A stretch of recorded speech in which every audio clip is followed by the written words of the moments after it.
I'm in the dark here in my house, thinking. My phone says it's 6 minutes after midnight, and I believe it's the 18th of August. I can check. I can put this thing on pause and check. It is Tuesday, the 18th of August, 12:06 a.m. Now, I'm just thinking to myself, I have no intention of criticizing the person I've been calling Bishuasi, right? Okay, no intention of doing that because I've been holding out for the dream that she and I will get together and our relationship is going to be everything I could have wanted it to be. However, I have no way of knowing that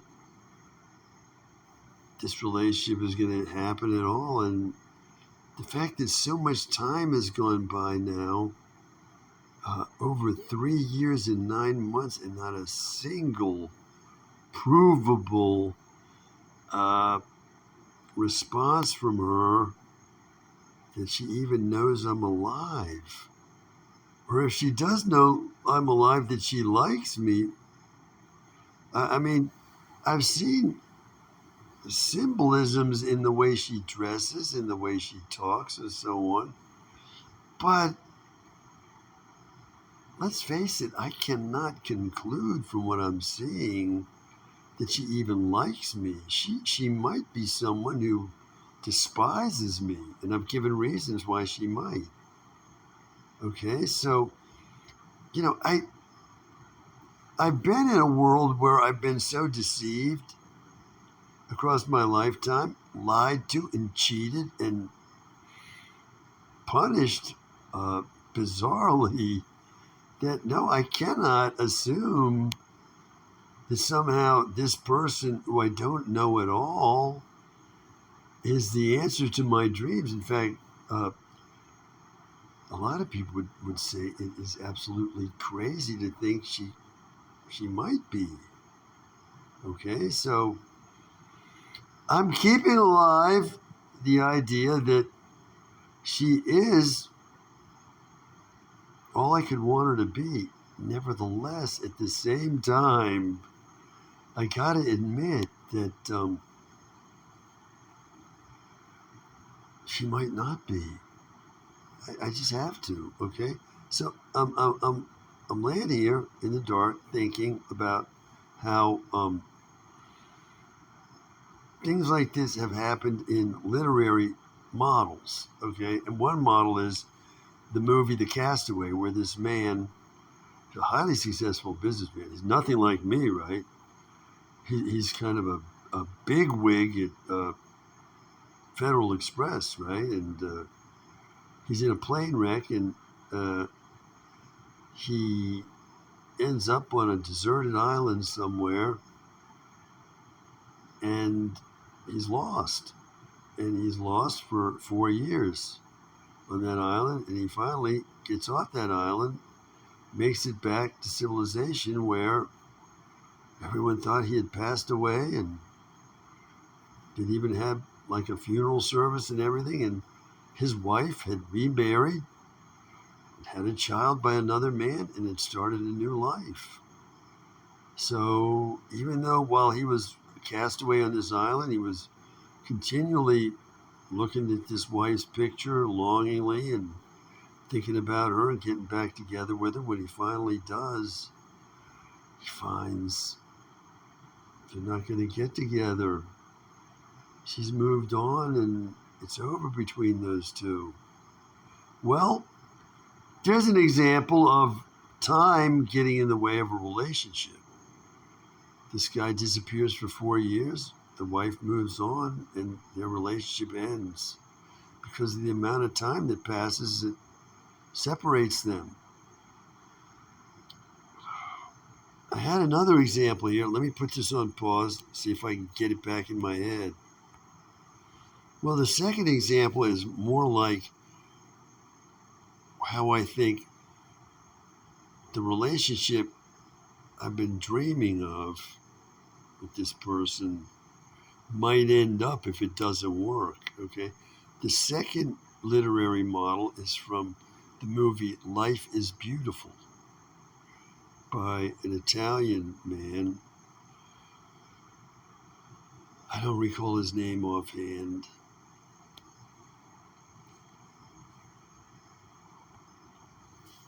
Here's what happens in that movie.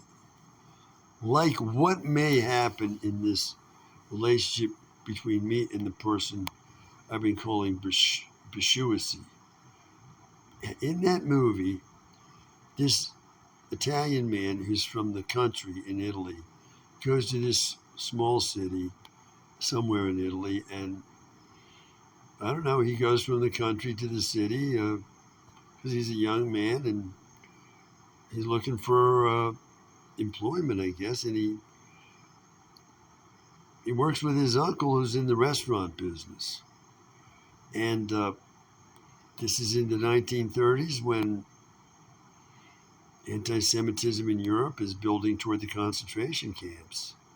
And, well, what happens is he's a waiter, and he meets this very nice man who's I believe he's a medical doctor, and very highly educated and personable, and he loves riddles. And this Italian man who's working as a waiter in a restaurant where his uncle works,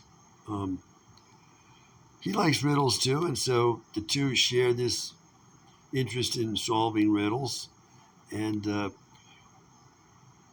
enjoy solving a riddle or two together. Very, very friendly, happy moments of friendship between the two of them in solving riddles. And, well, as things happen, this Italian man is sent to a concentration camp. And his wife follows him to the camp,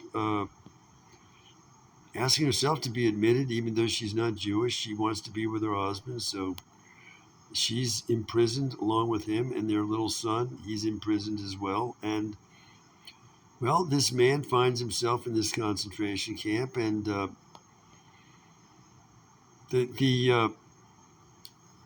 the prisoners are being examined by a doctor, and the doctor is this man, as it turns out, who the Italian man was friends with when he was a waiter, and the two were solving riddles together, and the doctor recognizes him and helps him a little, getting him a job as a waiter in the concentration camp, which is much better than the work he was doing. And so this Italian man, he thinks that this medical doctor is going to help him and his family get out of this concentration camp. And he's counting on that. And, you know, he's looking forward to this. And time is going by, right? And him and his wife, they're remaining imprisoned in the concentration camp. And, well, finally, one day the medical doctor, he's going to call the Italian man aside. The Italian man is a waiter, and the doctor is there having a meal where the Italian man is a waiter, and they secretively get together in a corner of the room, and the Italian man's waiting to hear, okay, you know, like, you wanted to talk to me privately this way, and he's thinking he's going to hear a plan to get himself and his wife and child out of this concentration camp. That's what he's expecting to hear. And what does his doctor say to him? He says he wants help in solving a riddle. Some ridiculous riddle with, you know, part of the riddle is some animal or whatever that goes quack, quack, quack in the riddle. And he said, I can't figure this riddle out. I can't sleep at night, and can you help me? And this Italian man he's hearing this with disbelieving ears. Here he is in a life and death situation with his wife and son. And this man, when he finally talks to him in private this way, showing him he has no intention of getting the guy out of this mess. Not at all. So I'm saying that I've been expecting that this person I've been calling Bishuasi is going to be in a relationship with me, is going to be helpful to getting me and my family out of what I see as a life-threatening situation here in the United States. And I'm saying to myself, if this thing goes wrong, it could go wrong the way things went wrong for that Italian man in that movie Life is Beautiful. He was depending on that medical doctor. The medical doctor was not going to be helpful to him at all. Okay, so here's how this might work out in my particular situation. I finally do meet the person I've been calling Bishuasi. Now, over 3 years and 9 months have now passed. And I've got, like I said, not a single shred of proof that this person even knows I'm alive. Or if she does, that she even likes me. I have any proof at all. So I finally do meet her, let's say 4 years later, like the 4 years had passed in the movie The Castaway. And then what happens? I hear from her why it was this has taken so long. And what I hear is like what that Italian man hears from that medical doctor. Here's something that is absolutely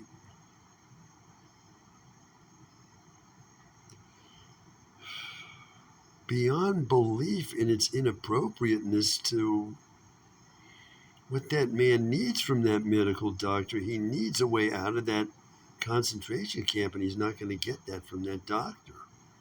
He finds out. So I finally meet this person called Bishuasi, and I hear from her why it is it's taken 4 years to finally meet me, and I hear something that is that inappropriate and inadequate as an explanation to why I should have waited so long for this person with such high expectations, that they were misplaced. And the person is in no way anything like what I might have wanted her to be. So it doesn't work. It simply does not work between us, even though we do finally meet. That's what I'm thinking about tonight. That's all from me for now. Bye for now.